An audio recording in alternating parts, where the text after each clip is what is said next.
Welcome everyone. I am Jodi Hoynoski, Programs Manager for the Holstein Foundation. I've been working with the Young Dairy Leaders Institute for about 8 years now, and I'm delighted to share more with you about our YDLI program today. We have 30 minutes slated to spend with you. I'll give you some background and insight about YDLI, and then we'll be happy to answer any questions you may have. If you have a question, you can type them into the questions box on your webinar control panel as we go along, and we'll answer them following my presentation. I would also mention that this webinar is being recorded and will be available for viewing later on the web. YDLI is a cornerstone program of the Holstein Foundation. The vision of the foundation, a nonprofit organization founded in 1989, is a dairy industry with vibrant leadership. Our parent organization is Holstein Association USA because they put the generous seed money up to start our organization. But all of our programs and services are available to anyone in the dairy industry regardless of your affiliations. We have a small staff and depend a lot on volunteers and donors to help us achieve our goals. With the challenges facing today's dairy industry, including unpredictable milk prices, environmental pressures, animal welfare concerns, and fewer young people remaining in the industry, just to name a few, the need for strong and effective leaders and advocates has never been greater. Young Dairy Leaders Institute, YDLI, addresses that need. It is no secret that there are other leadership programs out there, but YDLI is truly unique. It is a nationwide program and even has global participation and impact. It is inclusive to anyone, regardless of the organizations they belong to. And it is dairy specific, addressing the current needs of the dairy industry and training the next generation of leaders and board members. Finally, a unique characteristic is the accountability we hold our participants to. We have participants practicing what they learn, reporting on it, and all of that encourages strong retention and developing lifelong habits in leadership and advocacy. YDLI is a dairy leadership program open to young adults ages 22 to 45 who are involved in the industry as active dairy producers or members of allied industry like AI, nutrition, media, or education. YDLI seeks to attract the brightest and most engaged young adults in the industry and boasts over 500 alumni since the program's inception in 1993. Up to 75 applicants are selected for each class from across North America, diverse in their backgrounds and roles within the industry. English-speaking international applicants are also considered. Our most recent class included individuals from 18 states as well as participants from Canada, Mexico, and Italy. Just one side note worth mentioning, because it is an intense leadership program that focuses on developing individuals, no immediate family members or spouses will be allowed in the same YDLI class together. As I mentioned before, the YDLI program is unique in many ways. Our program materials are designed for strong retention combined with personal accountability. We use interactive workshops and a hands-on learning approach along with individual projects. YDLI takes place in 3 phases over a 12-month period of time. Each participant develops top-tier skills and the lasting personal network needed to succeed in today's dairy business. YDLI's 3-phase approach ensures participants develop and retain essential leadership skills, apply those skills in real-life scenarios, and then focus on leadership as influence to benefit the dairy industry. Program content is designed to be fresh, relevant, and edgy, hitting the hottest topics in today's industry head-on. One thing I hear a lot from graduates is that YDLI helped them step out of their comfort zone. With all that is involved in the program, we give you the tools and confidence to take on greater leadership roles, whether it be on your farm, in your community, or with the organizations that you may be involved with. I'll take a few minutes now to tell you more about each of the 3 phases in YDLI. Phase 1 for this upcoming class will be held February 6th through the 9th 2013 in Albuquerque, New Mexico. The participants will meet for 3 intense and interactive days of professional training that focus on individual leadership, communications, and personal development learning objectives. You will expand self-knowledge and personal relation skills, learning about personality types and temperaments, develop a greater understanding of the consuming public and food industry concerns, and learn to address those concerns in an effective manner. We'll practice presentation and media communication techniques to present a stronger image for the dairy industry. Phase 2 occurs during the 12-month period between on-site trainings and participants' home communities. Class members commit to completing a list of advocacy projects and are held accountable to report on their progress regularly. You will be asked to identify a target audience and develop an action plan to serve as an agricultural advocate on a dairy issue of your choice. Write letters of introduction to local media, as well as local, state, and national legislators, to develop a relationship and serve as a resource for ag-related issues. You'll interview non-farm consumers to gain a greater understanding of their perception of and concerns about the dairy industry and U.S. agriculture. You will also prepare and deliver a presentation about the dairy industry for a community organization. Phase 3 is the final on-site YDLI training session, which will be held February 5th through the 8th, 2014 in Albuquerque, New Mexico again. This session will focus on advanced communications training, leadership skills, and the public policy process. During this session, we cover how to become a leader with lasting influence, effectively representing the dairy industry to all sectors, gain a greater understanding of how public policy is formed and how to impact it. We'll practice advanced communication skills, debate current industry issues, and learn to appropriately address opposing viewpoints on any topic. Each participant will also report on their achievements and what they learned during their Phase 2 advocacy projects. So I just spoke in generalities about the sessions that take place during the 3 phases. Here's some specific examples of what you can expect. Our most popular session during Phase 1 is always our media training. With live video cameras and microphones, you will get hands-on practice answering tough questions we are hearing every day, not only from media, but also our neighbors and friends. Some say it is tough, but the only way to get better at anything is to practice. So we'll give you the practice and hone in on consumer-tested messages that work. In Phase 3, our highlight is typically a session on dealing with conflict. In the last class, we even brought in an animal rights activist, Jean Bauer, founder of Farm Sanctuary, to help demonstrate effective techniques that can be used when in conflict situations. Conflict is all around us, whether we like it or not, and this session helps people deal with and better understand conflicts, from those with your family or your spouse to those we deal with in animal agriculture. Phase 2 projects are always exciting, but you may be wondering what kinds of projects you may pursue. Here's a few examples from our last YDLI class.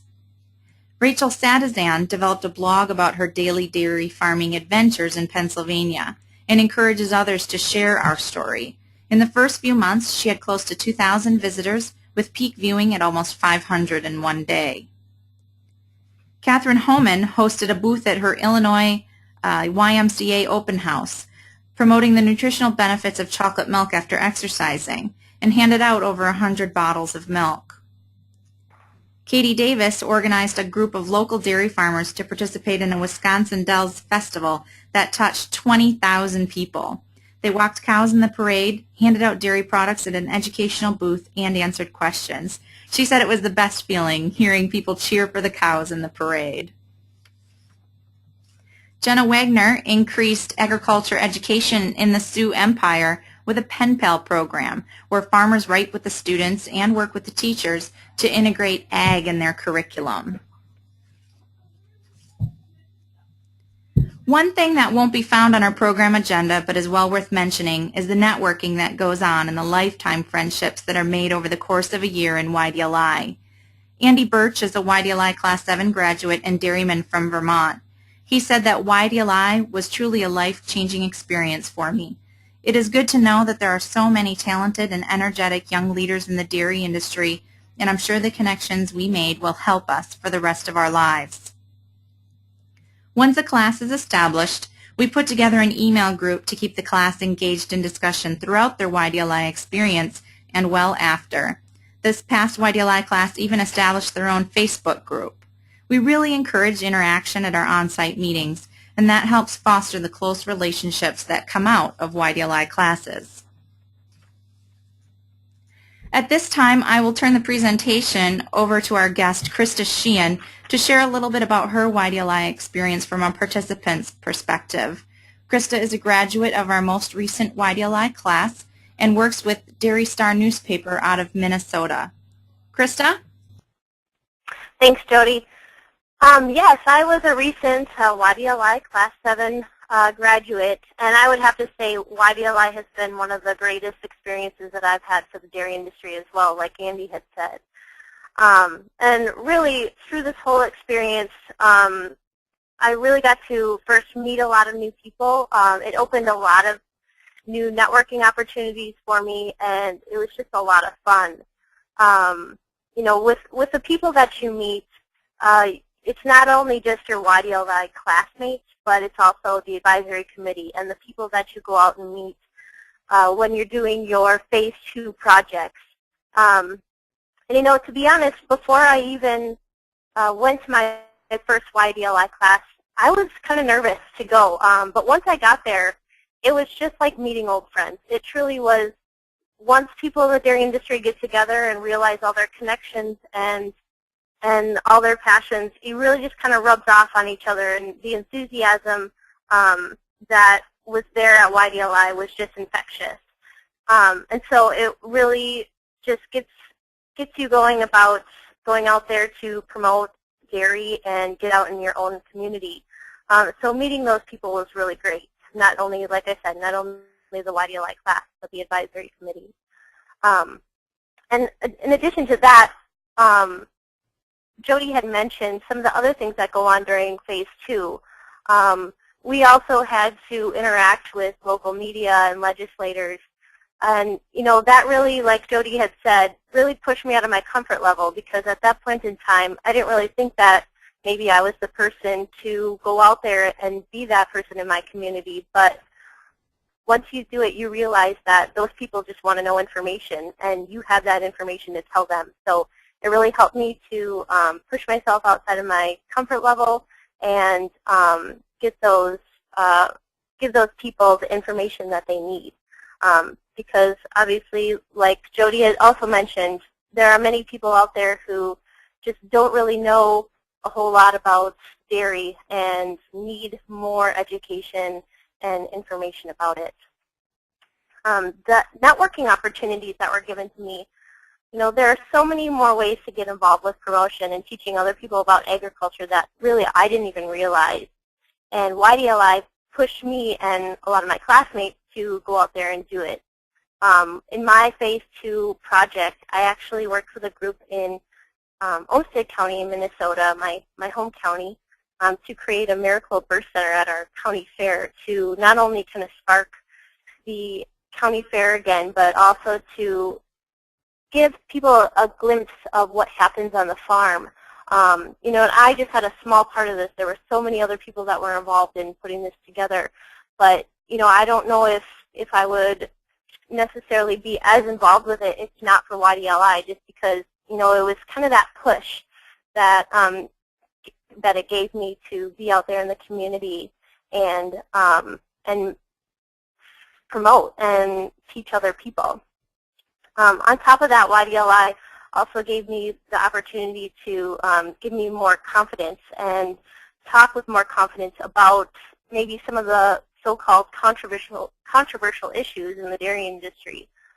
Joan Horbiak, with the media training that we had, really helped us to hone our skills to be able to talk to media and even just talk to other people about what the dairy industry is all about without kind of putting yourself into a sticky situation.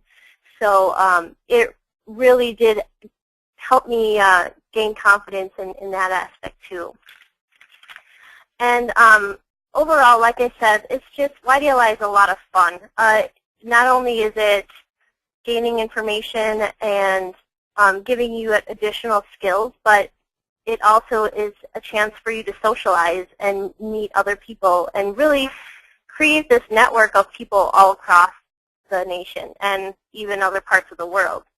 We had, like Jodi said, a couple people in Mexico and Canada and Italy in our class. So it was just fun to, first of all, see what other people's farms are all about or industries are all about all over the country, and then get to know them and what their projects are and what their passions are for the dairy industry. So overall, I just had a really great time, and it really pushed me as a person and also helped me gain so many skills that I know I will use for the rest of my life.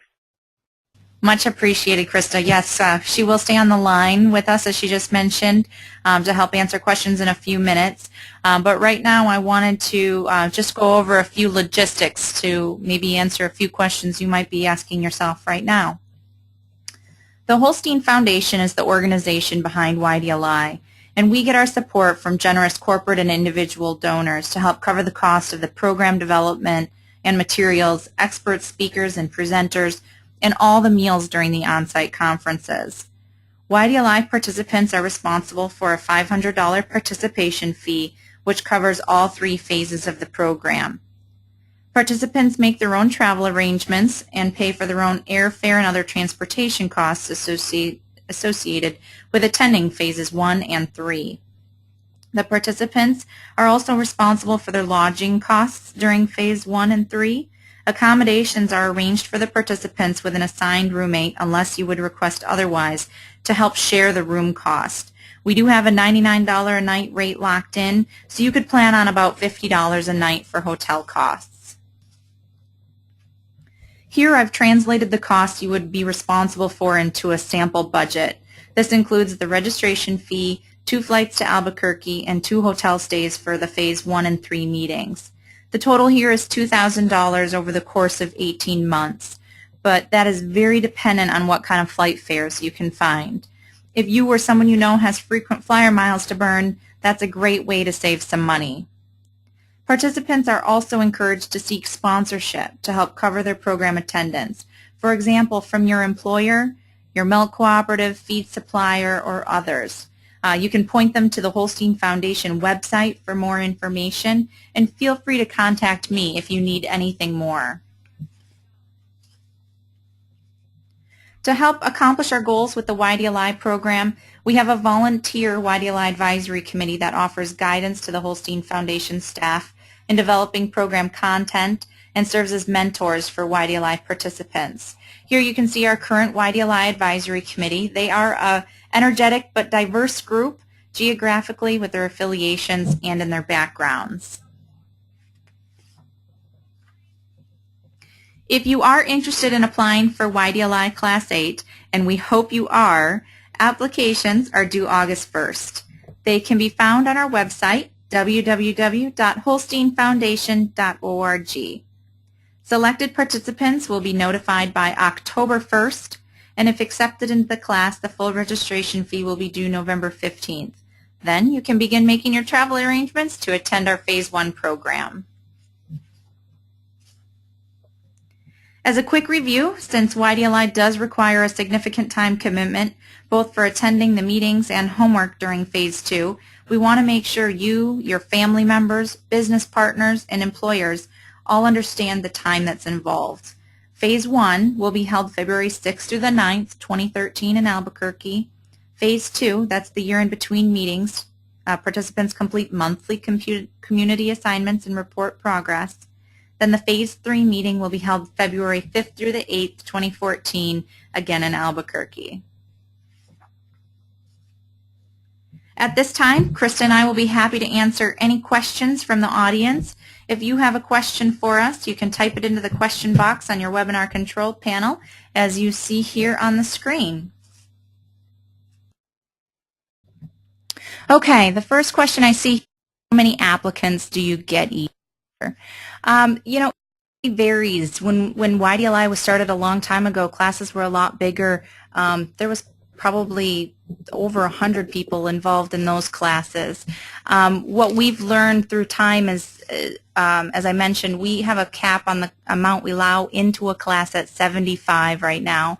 What we've learned is that's a really good number to get the maximum bang for your buck, I guess, out of the program. We found that if you get much larger than that, you're not able to get as much one-on-one interaction with the speakers, program leaders, mentors, and it also creates a better network connection amongst the class if we limit it closer to 75. So the number of applicants varies, but our cap is set at 75 and those we accept into the class. Someone asked, are there travel in addition to the dates mentioned? There are not any other required travel parts of the program. I will mention, though, we sometimes will offer a some sort of a pre-tour before the program. The typical program will start with a welcome reception on a Wednesday night. We wrap up Saturday night, and then you fly home Sunday. But sometimes we've offered a Wednesday pre-tour, so any additional travel would be on your own if you wanted to come in, say, Tuesday night to go on a tour on Wednesday. In the past, we've done things like farm tours, tours of Old Town Albuquerque. We've had groups go out to the Petroglyph Park. That's quite beautiful. So that's something that would be up to you, but no other travel other than Phase 1 and Phase 3. And Jodi, if I can add something to that one, I know I did both pre-tours for YDLI, and both times it was just a great experience to have fun with my classmates before the actual conference started. So it's a really good way to, especially the first year or the first class, really get to know your classmates and outside of a kind of a conference room setting. Thanks so much, Krista. I appreciate it. I might ask for your help on this one, Krista, since you have firsthand knowledge about what kind of time commitment the Phase 2 projects in. Could you try that one for me? Yeah. Phase 2, like Jodi said, there's probably about one little project every month. And it really kind of depends on how much time you would like to put into it. But I would just say maybe a few hours here and there. You know, it's writing up a letter to send to your media or, you know, into your paper, maybe contacting your legislator through a phone call or also an email. Let's see, we also had to do a community presentation. This one was probably a little bit more time-consuming, putting together a PowerPoint presentation and working together with some sort of organization or group within the community, but all things that really I don't think took too much time each month for me. Thanks, Krista. Hopefully that answers your question. If not, chime in with more specifics. Someone was asking about what are the monthly requirements. Krista just mentioned a few of them. You know, we kind of warm you up in the early months. With the first thing you do is an on-the-street consumer interview. You interview somebody who doesn't have ag or farm background about how they make their buying decisions and what are their perceptions about the dairy industry and agriculture in general. There's another assignment to just write a letter of introduction to your media, local media outlets or any media outlet. One is to write a letter of introduction to your local legislator. Then the bulk of it, monthly assignments, tail around two main areas. Krista mentioned one is a community presentation, and then the other would be your personal advocacy action plan, developing your own project, and that can be really anything you want it to be. Who monitors your progress during Phase 2? I would be doing that as the program facilitator. I help monitor progress. Some of your assignments you have to send to me, a few of them anyway, report in with me. And we do have mentors assigned, we have in the past anyway, to participants, and that's generally YDLI Advisory Committee as well as staff. And sometimes we have alumni that come forward and say they want to help mentor someone too. Someone is asking what % of participants are producers/industry. That really varies year to year. It depends on the kind of applications we get. There's no set % that we have to stick to. We're really looking for the people that are most committed to taking on leadership roles. But we do try and get a good mix of producers and allied industry. Is there a certificate that you get when you graduate? We do give some sort of graduation gift. In the past, Holstein Foundation pins has been kind of the graduation thing. We may do a certificate down the road if that's something folks wanted. We do list all of our alumni on our website. That's kind of a neat thing to have your name out there as a YDLI graduate. A lot of people will use it on their resume. Someone's asking, who do you recommend asking for letters of recommendation? YDLI is for ages 22 to 45, so we're looking for young professionals or young dairy industry folks, dairymen, dairy ladies. So I would recommend your letters recommendation come from folks that you are working with out there in the real world. Probably, if you can't avoid going back to your college professors, try and make them people that you're working with on a day-to-day basis today in the dairy industry. Are there a maximum number of people allowed from Canada and international? That's a great question. We actually shoot for no more than 10%. Is kind of where our limit is on allowing international applicants or international participants. We really encourage international applicants. It really adds a lot to the program. Help us understand we're not in this alone. It's not just a U.S. dairy industry, it's a global dairy industry. So I appreciate the question. Someone's asking, am I going to have some time to call home to check on the dairy during the class? That's another good question. We do try and allow for long breaks during the program. We typically will have about a half-hour break each morning and each afternoon, and then where we can, we give an hour and a half for lunch to give people a chance to check in there.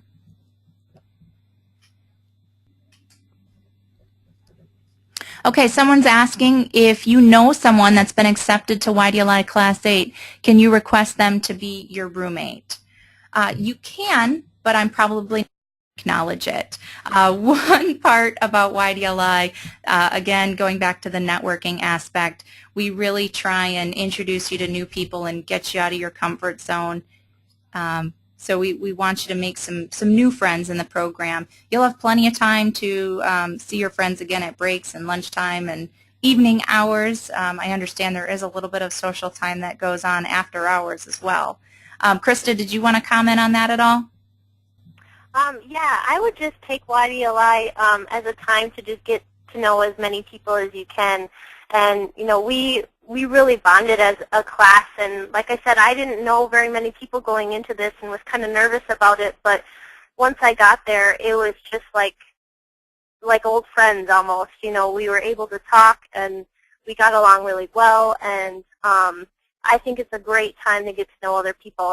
And like Jodi said, we did have some socialization, not only during the day, but at night as well, so it was definitely a good time. Okay, a question came in, will it always be in New Mexico or future classes, possibility states if you take a pass this year? I have no guarantees on where it's going to be in future years. We've been in Albuquerque now for a few years. It's been a really good home to us. We're able to get some reasonable rates. That has a lot. Thanks, Krista. Are there any other questions? Dairy area, and we're able to, I think, a lot of producers, especially from the West, find it an easy location to get to. So where we go in the future, I really don't know that at this point. And coming from Minnesota, I really liked it because it was warmer. Yeah. Albuquerque weather is pretty nice, and the hotel has a really nice patio area by the pool that it's nice when the sun is shining and you can go sit out there at break time.